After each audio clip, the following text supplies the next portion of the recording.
Have you ever experienced something so crippling in your life that has made you feel broken? I have. Are you someone who has a giving heart but is struggling to feel good themselves? Are you consistently putting your needs aside to take care of everyone else? If so, you're not alone. Giving starts with giving to yourself so that you are able to give of yourself to other people.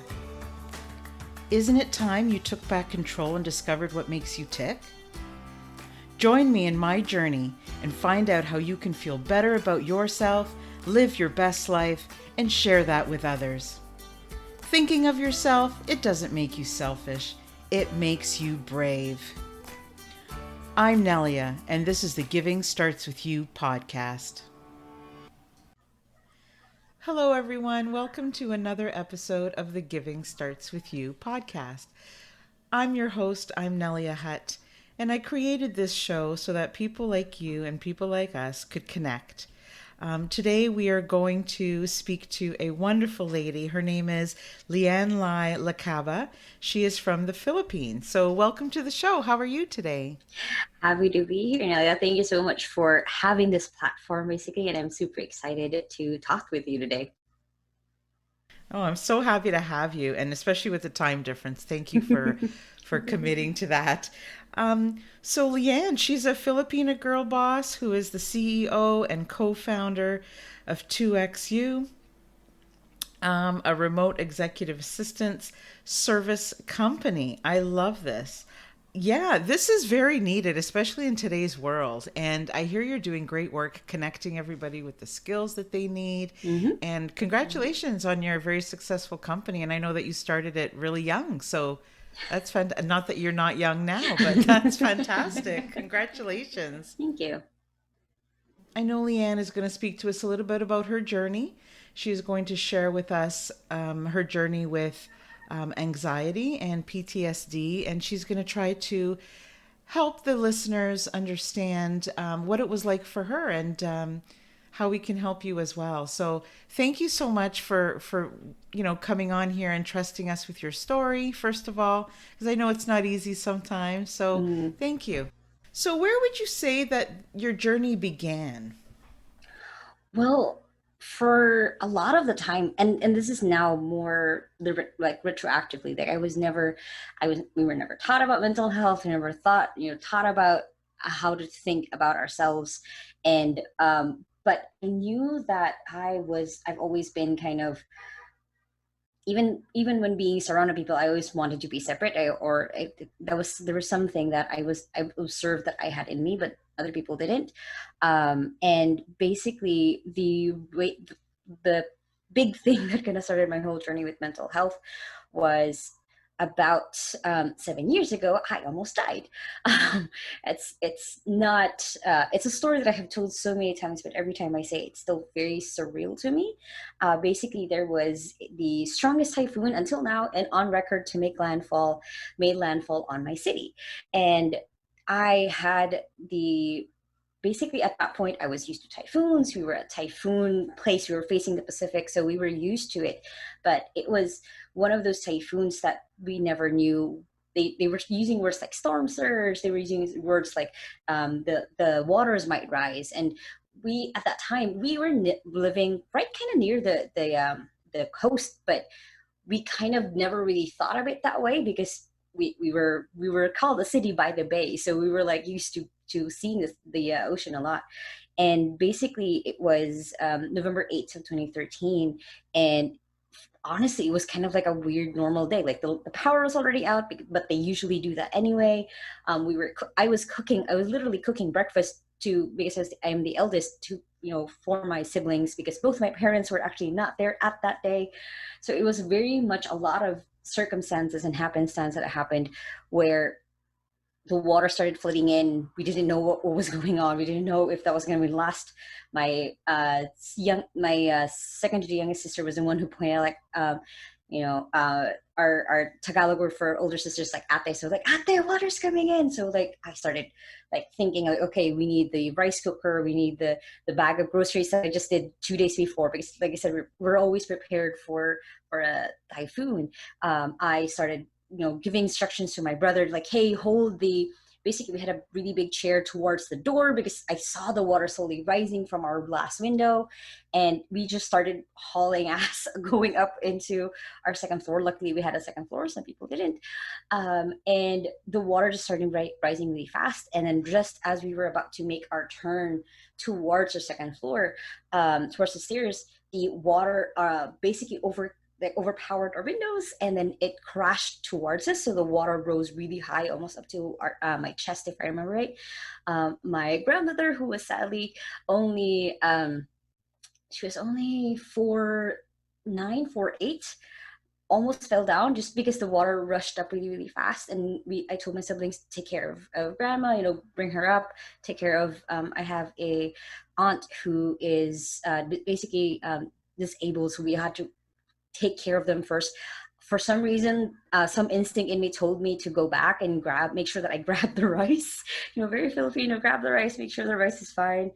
And that was when the water started rising up to my neck. And then I had this very surreal moment, and it was just, I knew it was just a second, where I had the rice on one hand, I had basically a big box of candles on the other hand, and I had basically I forgot what was in my mouth. I had something in my mouth, basically just trying to match. I had a match in my mouth, trying to get everything up, and I couldn't anymore because all of my mom's wooden furniture was floating towards me. And I had this split second moment where I looked at, that the term where your life flashes before your eyes right before you die. It actually happened to me. It was like every single thing plus everything that I was working towards. At that time, I wanted to become a lawyer. I wanted to find a job overseas so I can provide for my family and start a family of my own. That was kind of like, it was like just my whole life in front of me. And I remember the feeling of hating it so much. That was the feeling that I came out of it. So then my brain just kind of made a click of like, I'm going to change my life from this moment. I'm going to choose a life that I actually really want, and not just because it's something that everyone else is telling me I should do because I'm the eldest. So I literally spit out the matchbox out of my mouth. I scream for my brother. He takes everything off of me. Until now, to this day, I have no idea how to do it. I try to do it jokingly when I tell this story to people, how I got over the railing to our second floor. I can't do it, but I got myself up. I hauled myself up of there. And basically the water didn't subside for another 4 hours, and we were just stuck out there. We were just praying the rosary. We prayed all four, all four mysteries. We were just, we tried to make it as kind of normal as possible, even though we could hear like furniture getting broken. We could hear some people who didn't have a second floor climbed up on the roofs, and we can see their, it was basically, I also at one point I told my siblings to change into brighter clothes in case that they were going to rescue us so they can see us right away. So it was very, until and I had this very clear thought of, this is just happening here. Everywhere else people are safe, they're feeling okay, and my parents are okay, even though because they weren't there. And that was kind of just the thought. And then when the water finally subsided, we were able to see packages, basically just a lot of wreckage. For the next few days, for that whole week, we were either seeing dead bodies or smelling dead bodies. That the one they said the death count was about 10,000, but we knew just because we lived there that it was over that, way over that. And basically since then, I kind of got into, once we arrived, we moved into the city that I'm actually in right now, which is one of the reasons why I kind of held on to it. Where we got into this group of people who, it was a group therapy, and then we were like, yeah, this is what we experienced. And then since then, I kind of just finished my third year of college. I went back to the city because our college opened up again. Finished my third year, moved here at 18, and basically didn't go back to school anymore because it was too much. Like the 6 months that I had to go to school, I couldn't recognize my own city anymore. I couldn't recognize our house anymore, just because it changed so much within that 2 hours of wreckage, basically. And in the last couple of years, I have diagnosed with PTSD. I have anxiety. Last year, it got so bad, right around the time that my grandmother died, that I was having panic attacks every day. So it was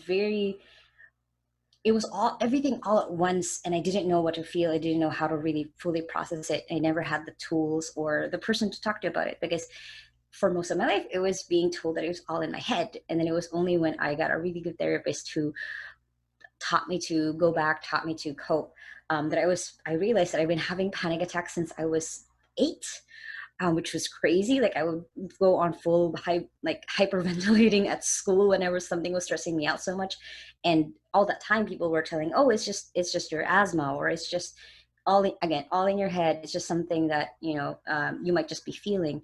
And it was only very like a year ago that I was realizing, like, oh, it goes back really, really like far. So like I've since then I've been very open about my mental health. I talk about it. I even very when I have bouts of depression, I still try to post about it. Like it's not the easiest topics to talk about, but I've seen here in the Philippines like more and more people being open about it. But that's basically kind of the big journey that went on, that started with that storm. Wow, what a story. That's a lot. As a young girl, for you to take that action too, like I was just thinking when you were talking, back in 2013, it's like I'm thinking you're probably the same age as my son, and I don't know if my son would have known what to do. And I know you say because you've had typhoons before, you were a little bit, like sort of half prepared, but this one really was really bad. I'm so happy that you and your family are safe, Yeah. and that sounds horrific, so scary. It like I said, it felt like I thought it was never going to end. I thought that was okay. This is our life now. So it was very surreal and weird. And until now, it's still unbelievable to me that it happened. Yeah, and not only did you had to take care of the younger ones. You were young yourself, right? But not Mm-hmm. having your parents there, that must have been even, because that's who we always look to at that age, right? Okay, what do I do? Tell me what to do. I'll do it. Mm-hmm. So, wow, you did well. You really Yeah. did, taking care of everybody. Incredible. But isn't that the way it works sometimes? We take care of everybody else, and then sometimes not having somebody to talk to, or suppressing maybe for protection, it just, okay, like for example, I suppressed feelings for 10 years, and it wasn't until, and I also had this going back to childhood panic attacks and everything like you're explaining. And it wasn't until one big thing, life changing thing, changed as an adult, that everything started to come out. Mm-hmm. So when you say that last year, still you were experiencing panic attacks and you were able to find a group and start talking and find the right therapist, it's so, so important. Yeah. I'm not sure if, were you like in shock a little bit? Like maybe you were unable to talk about it for a little while? Well, it was basically my default is always, and I now have called it because I've noticed it too much, is I go in autopilot whenever something big or something scary happens. So I think basically for those 7 months that I kind of went back to school, I kind of finished my third year. I just went on autopilot. In those 7 months, I achieved a lot. Like I self-published my own book, and this was 7 months after the typhoon. I got into this writing fellowship that was super exclusive. So I did what I said I would, that I would choose the life that I wanted. But at the same time, I was surrounded by people who went through it. I was surrounded by people who didn't want to talk about it. I was surrounded by people who were either sick of my story, or didn't really want to hear it because they were, for my mom, she has her own heroic story of getting on the first flight out, which was even on a military plane, walking 8 hours from the airport to our house just to be there on the next night, basically after the typhoon. So for her, it was also very traumatic. So it was hard 7 months, and when I moved here, and I was still getting these weird I didn't know it was anxiety attacks. And I went to the doctor, and basically he just gave me a prescription. They didn't really have me talk about it. And I didn't, right away, I didn't trust.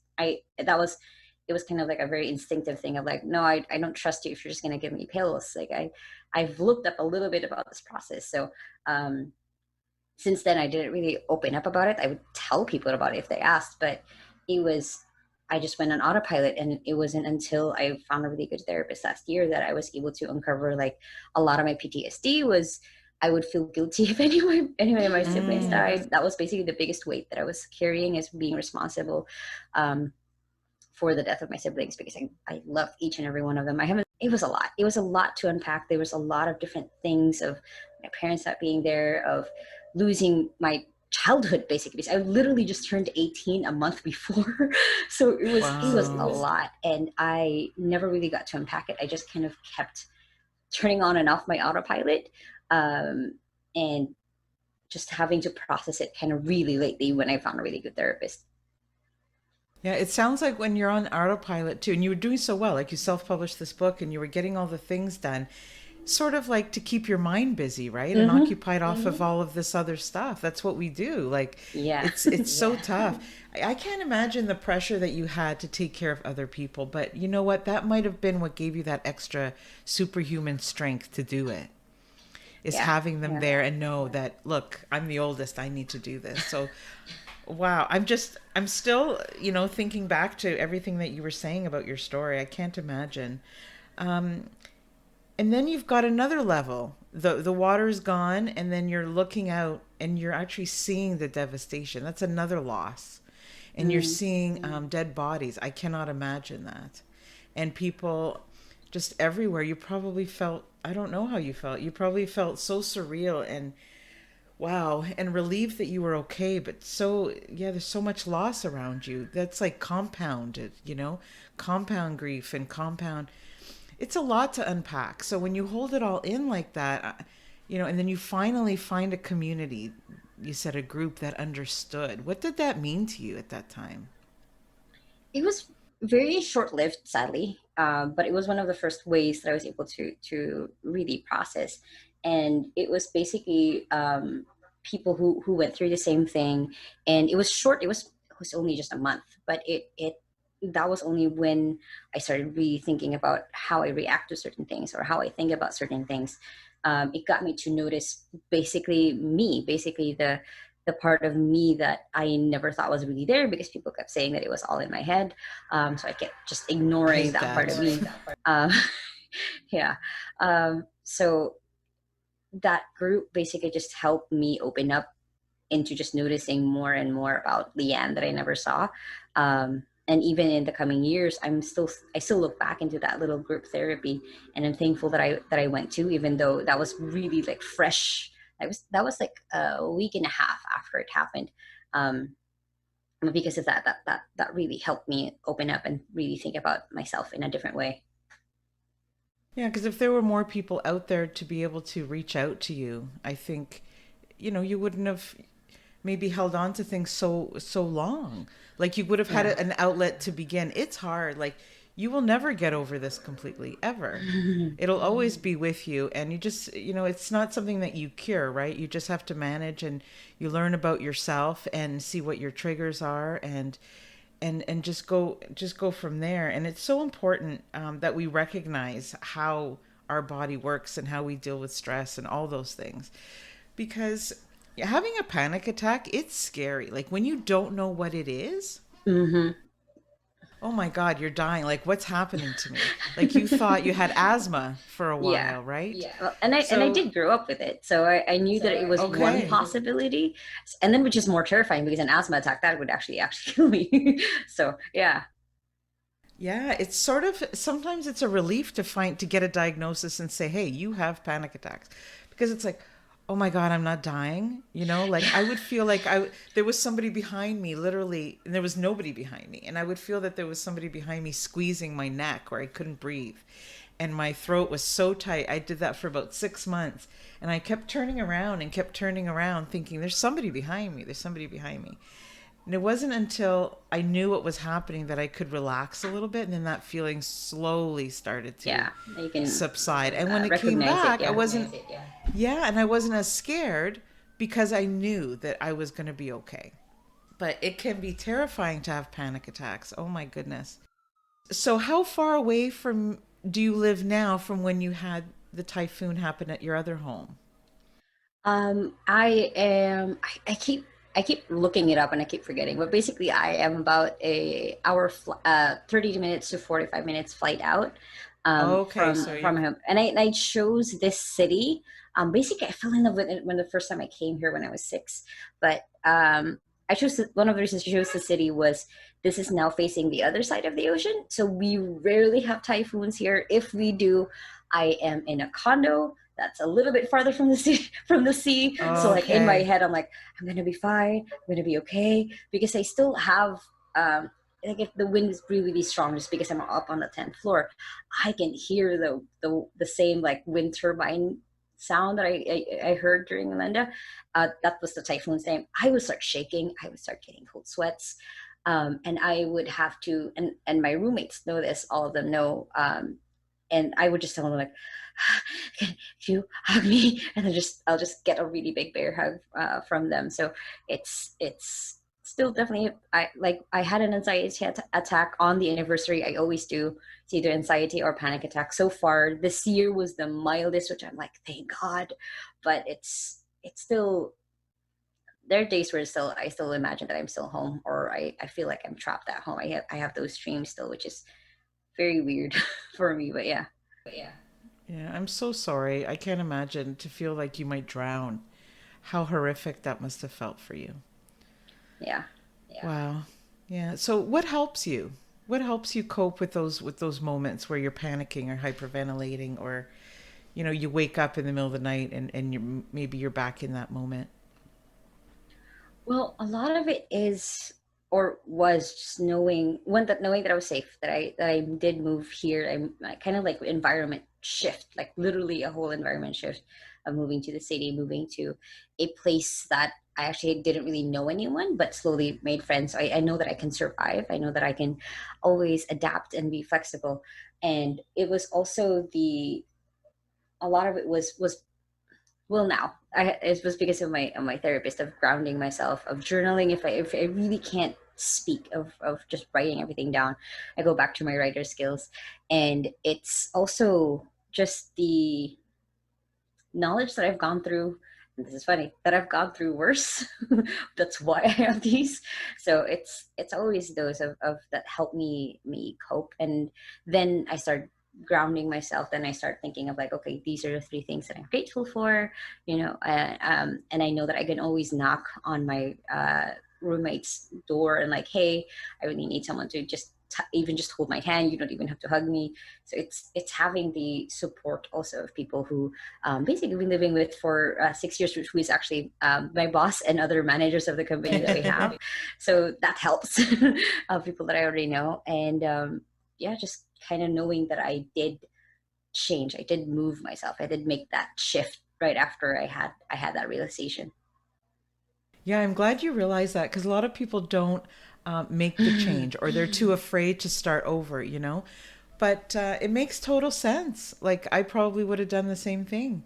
No matter how scary it was probably scarier for you to stay in that and to stay in that devastation and closer to the ocean and all these things. So good for you for noticing that. And I'm so happy that you have that community now, that you've told your roommates like at the beginning so that they knew and they weren't, people get freaked out sometimes when they don't understand. What do I do? How do I help this Yeah. person? All these questions.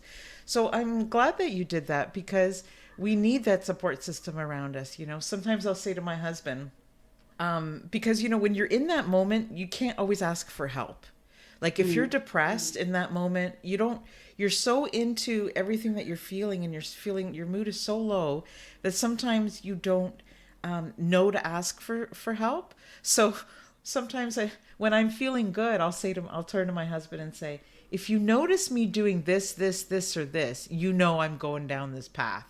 So you need to Yeah. save me Yeah. at this point, because you don't want them not to notice, as much as they love you and they know you, and stuff, because it's like, well, I can't help myself in those moments. So I do need you.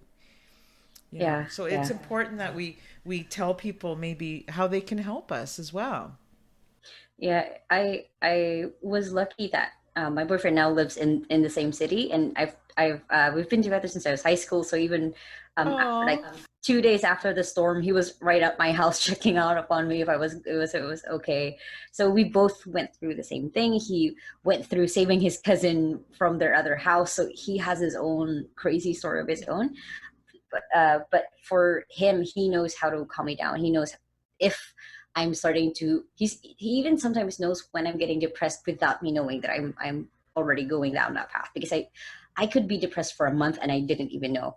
That's like one of the scary things that when I go into autopilot is I'm not really aware about anything. I'm just going through life. So he has become that very strong support for me, which is amazing. So I know how that feels. if you're out there listening to this show right now, and you don't suffer from any of these issues, maybe be the person who recognizes, somebody when they're at that moment, because we all need you. We Yes. honestly do. And yeah, what can you tell us a little bit about what it's like to have the PTSD part? Like, Well, do you feel that that's a little bit separate? I know that will bring on the anxiety and the panic attacks and stuff, but do you have like nightmares, or like, can you tell us a little bit about that side of it?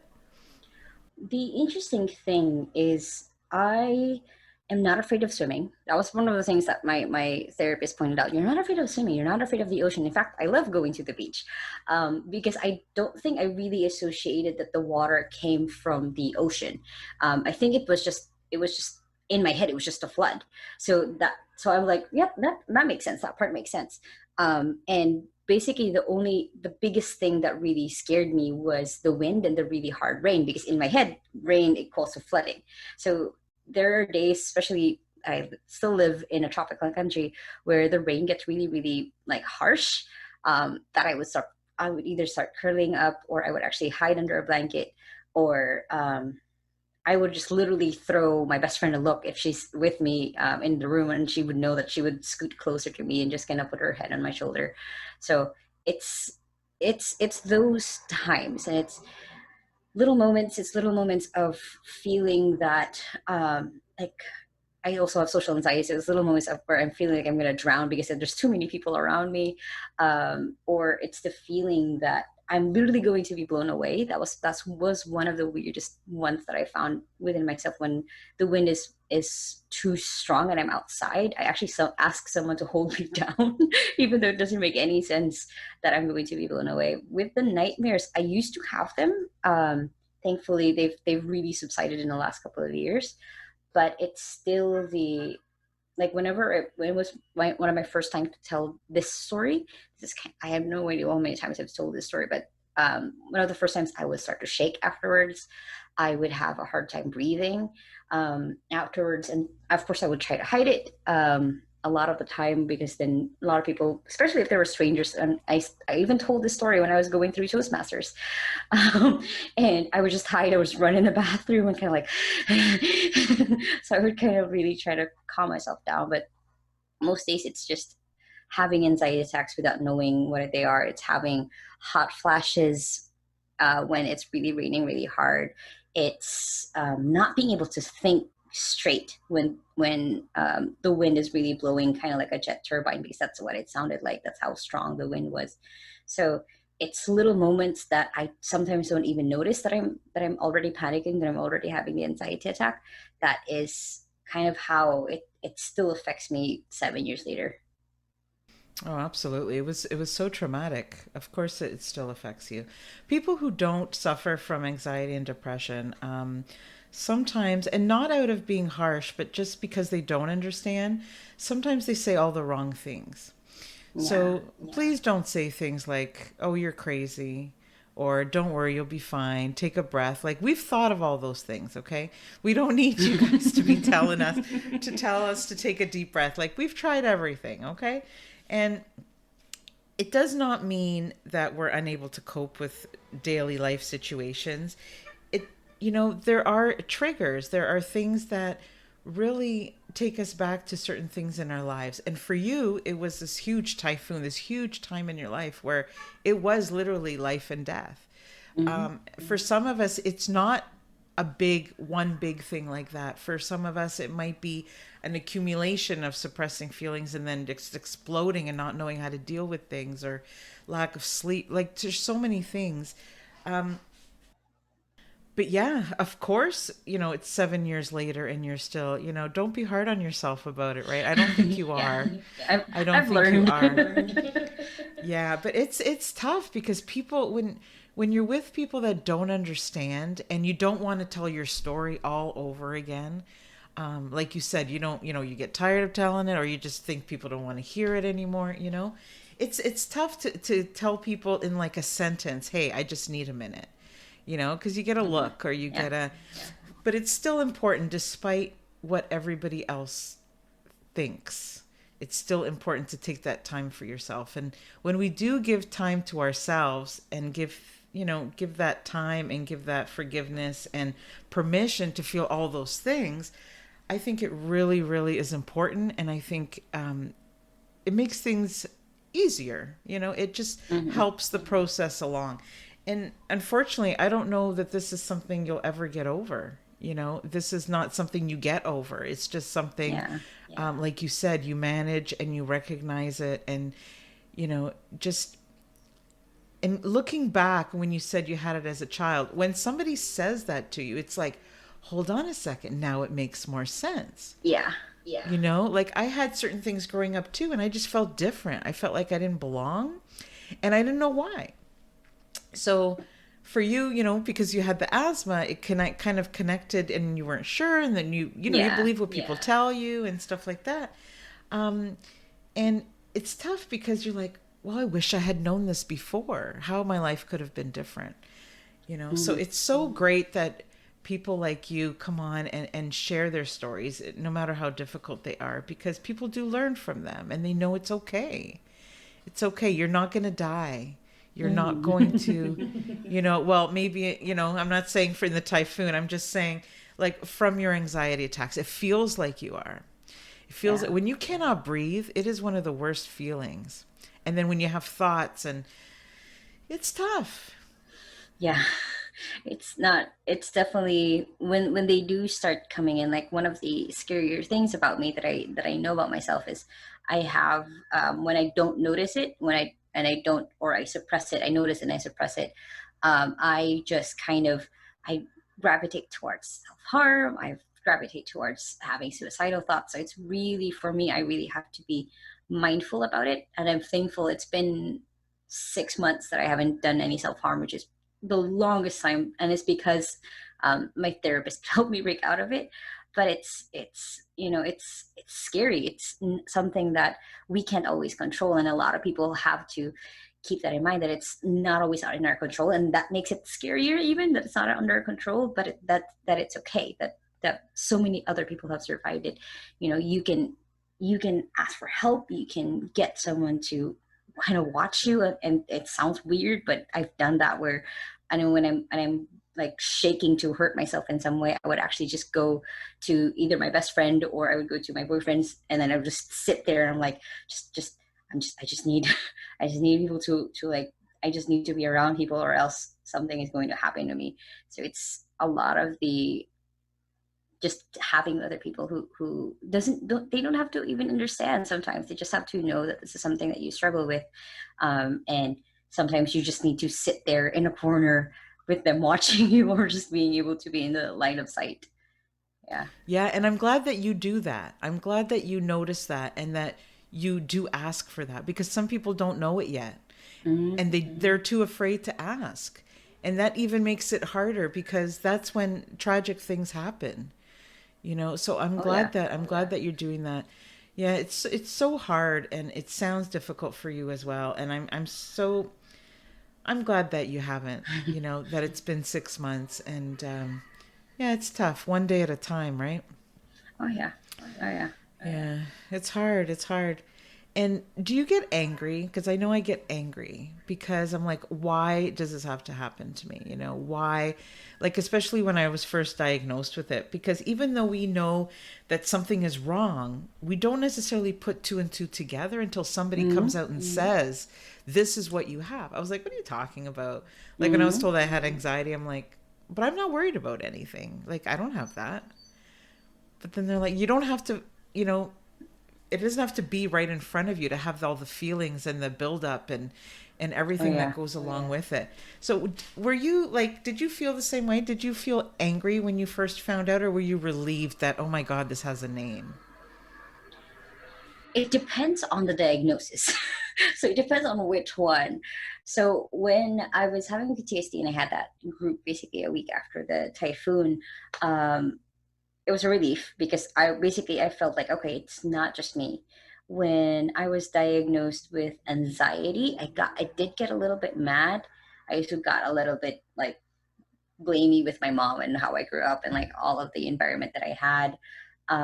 When it came to depression, it was a relief, really enough, because I thought that I was just dying. I thought I was just mentally dying for about 8 months. I gained like 5 to 10 kilos of weight because I was going through it, and that was even an experience after when I first became CEO. When I became 20, we had to fire about 20 people in our company because we basically found a lot of damning things about them trying to take over the company or kick me out because I was too young and they wouldn't accept me as CEO.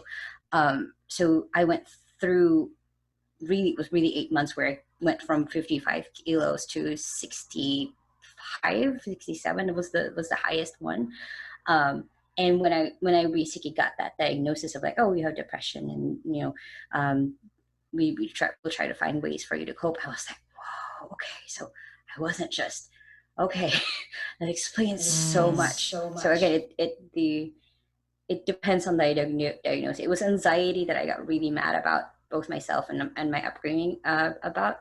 But it was then that I really started. And at one point, I got diagnosed with mild BPD. I forgot the meaning of it now, but borderline personality disorder, and that one was a relief, really enough, because then I was able to start coping and like, oh, this is why I have really negative voices in my head, and I name the negative voice in my head just so I can distinguish that it's not Leanne talking. I name her Jelly. It's Jelly talking. It's the voices of the bullies that I had. It's the voices of the critics that I've had in my life. So yeah, it really depends on the on the diagnosis, because it was the anxiety that I got really mad about. And those critics, they really play a big part in us identifying, like creating our identity when we're Oh growing yeah. up. We don't think, oh, that's not true. We don't think all the things we're supposed to, all the correct things. Like, Mm-hmm. um, we just believe everything. We believe everything that we're told.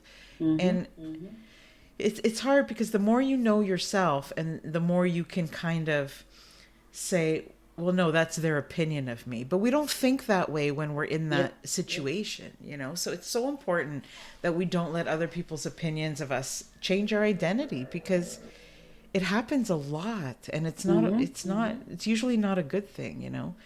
Yeah, so I can imagine when you had your diagnosis for depression, how relieved that was, because it's like that means that not only are you not alone, but there's a way out. Like there's Mm-hmm. this, no matter how slow the process is, one step at a time. And again, it's not something that you get cured from. You just have to realize when it's coming, and Oh yeah. you got to accept that it's there, and then do all the things we're supposed to do, right? Yeah. It's tough. It's tough because the feeling of loneliness that comes with some of those things that you mentioned is really high. And like you said, you've got loving family, you've got loving roommates, you've got an awesome boyfriend. He sounds really in tune with who you are, and it's so great. And not everybody is that lucky to have all those Mm-hmm. people. But even with all those people around you, I know from experience too, it's still lonely because nobody can really be in your body. You can Yeah. explain what it's like to have a panic attack, and you can explain what it's like to feel literally like you can't catch your breath and you're shaking and all these things. Palpitating and yeah. Oh, it's horrible. It's just horrible. And the hot sweats and all that stuff and the Mm, choking. And if you haven't been there, you just don't understand.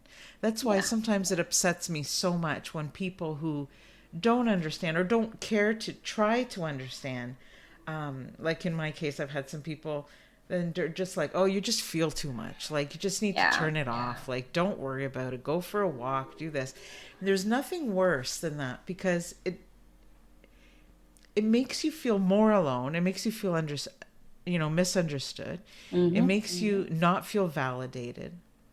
And honestly, on my show, I say a lot. I just want people to know that I see them and that I hear them and that I want them to feel they can be vulnerable and that they are validated and they're listened to and they're visible. And I think that that's so important, Oh yeah. that we all make each other feel that way.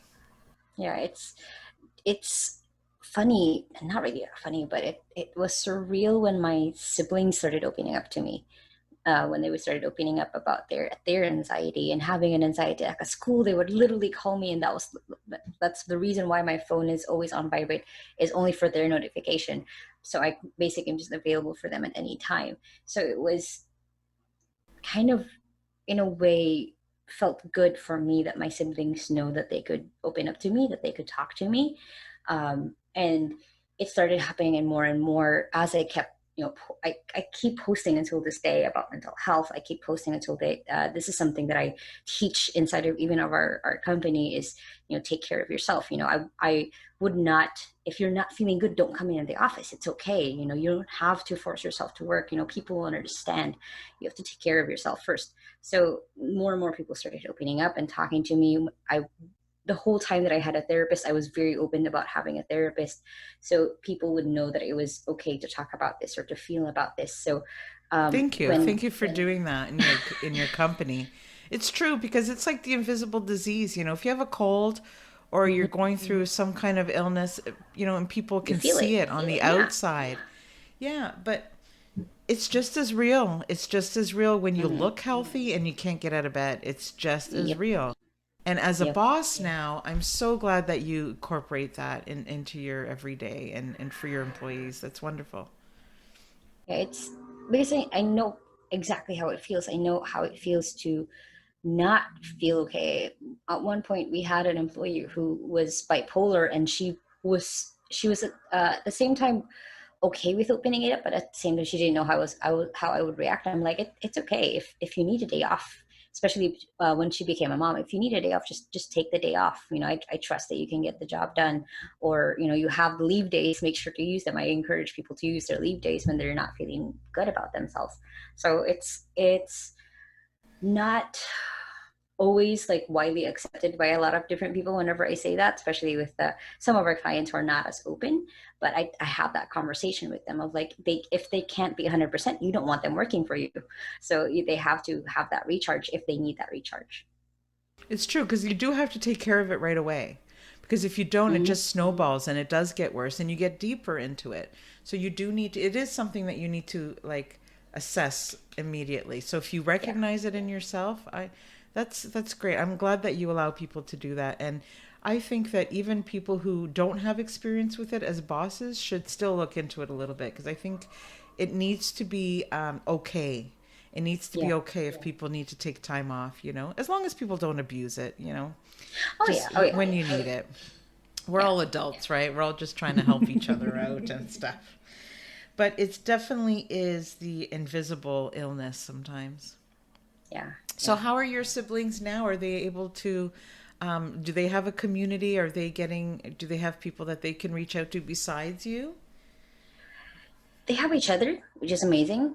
But at the same time, it's not always perfect. Like in my hometown, even some parts of a lot of the major cities here in the Philippines, it's not still something that is widely accepted or talked about.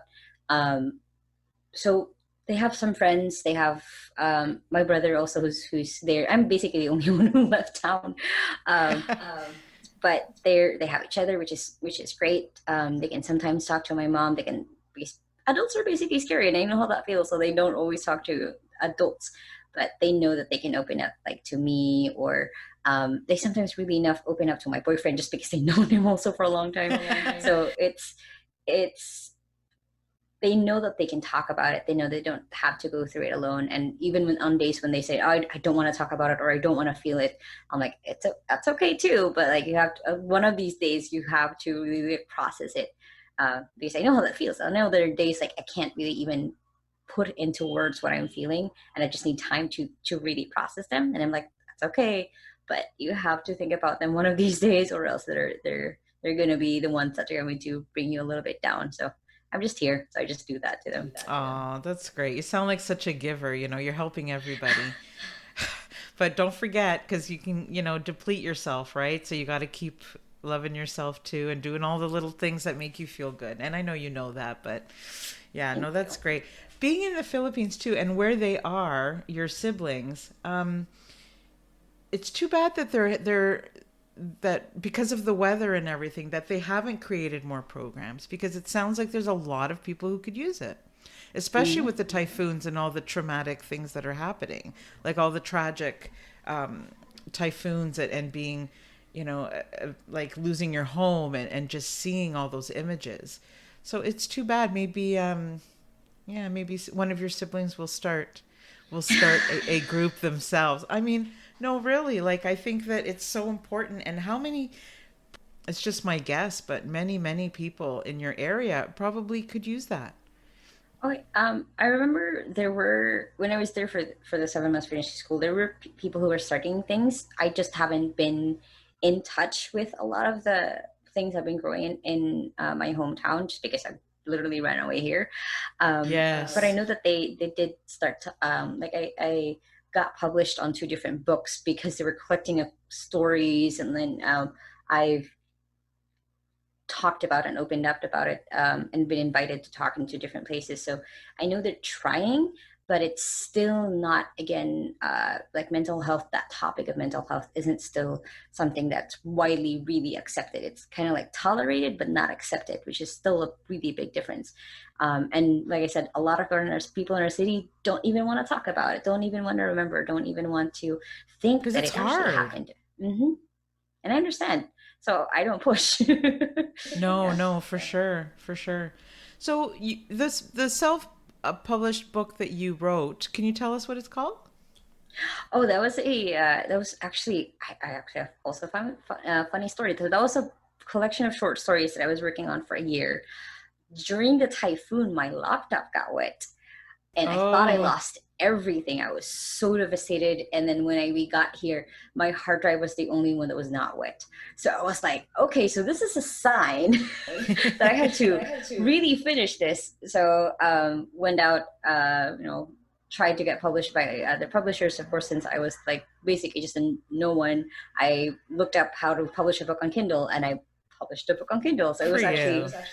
yeah, it was a collection of short stories. It's still up if you search up my name. It was short stories I wrote since I was 15.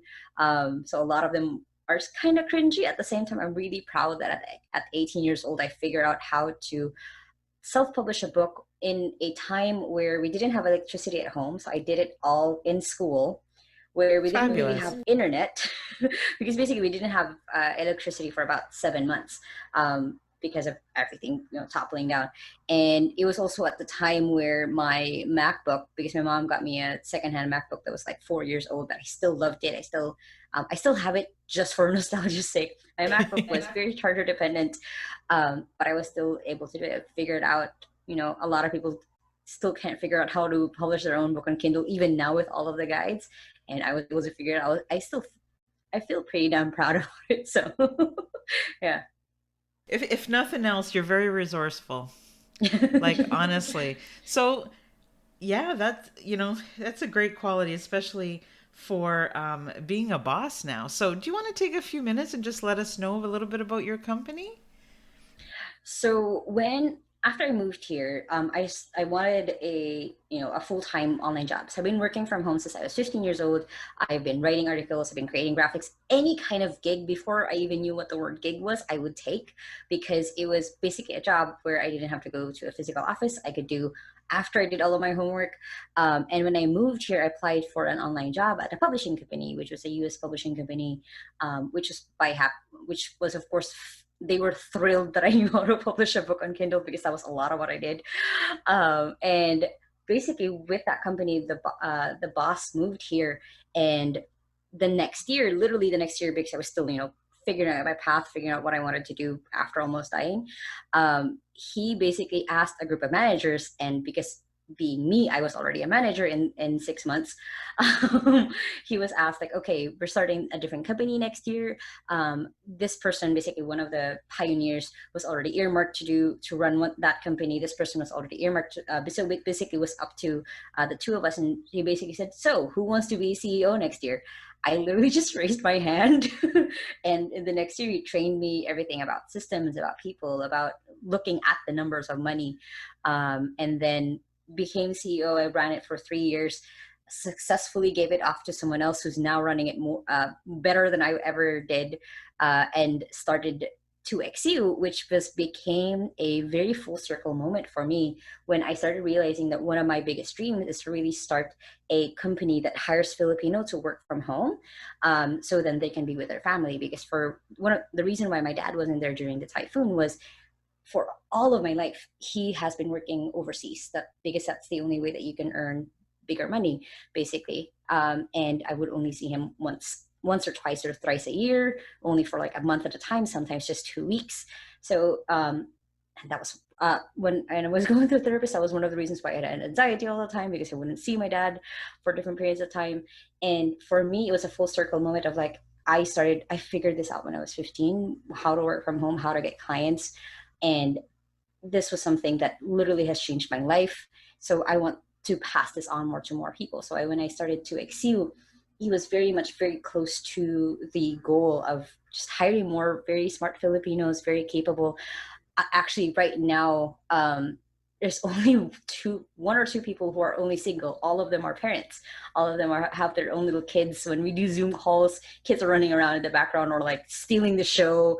So that was why I started it. It was not only to just have a lot of entrepreneurs, or right now we've niched down to content creators to be able to focus on just growing their business, but also really focusing on not just being in the background, running the business and making sure everything is fine, but thinking of like, okay, how can we grow? Now that I have this person that I can trust, now I have this executive assistant who kicks ass.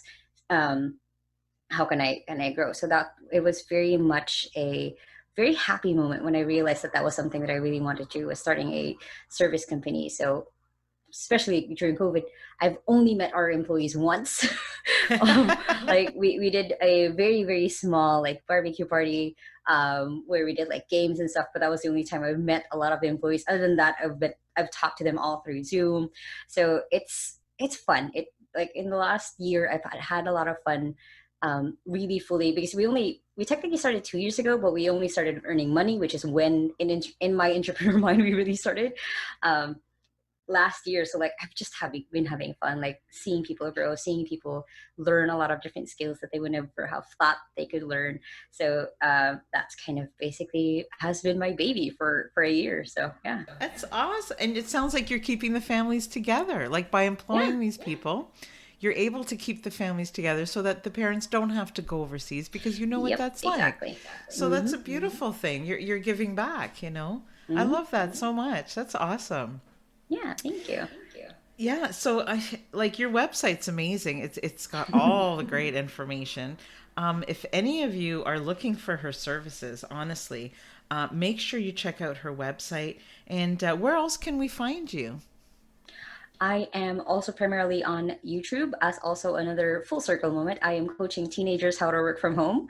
So Oh, great. I am. very active on there, and basically it's just my name, just Lai Lacaba.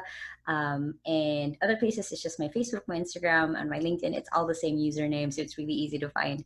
But yeah, I'm most active on my YouTube, which I also interview amazing people like you on it. So yeah. Oh, thank you for saying that. That's very sweet. This, yeah, it's phenomenal, phenomenal. And yeah, I appreciate so much that you came on, and I know you've told your story a lot, but it's just, I haven't heard it. I haven't heard it in that way. And our listeners didn't hear it. So, yeah, look how successful you are. See, it's just another example of, things not holding you back. You can be in a tragic situation. You can be near death. You can be a protector of your family. You can be all those things. You can be an author. You can have anxiety, depression, all these things, and survive. Yep.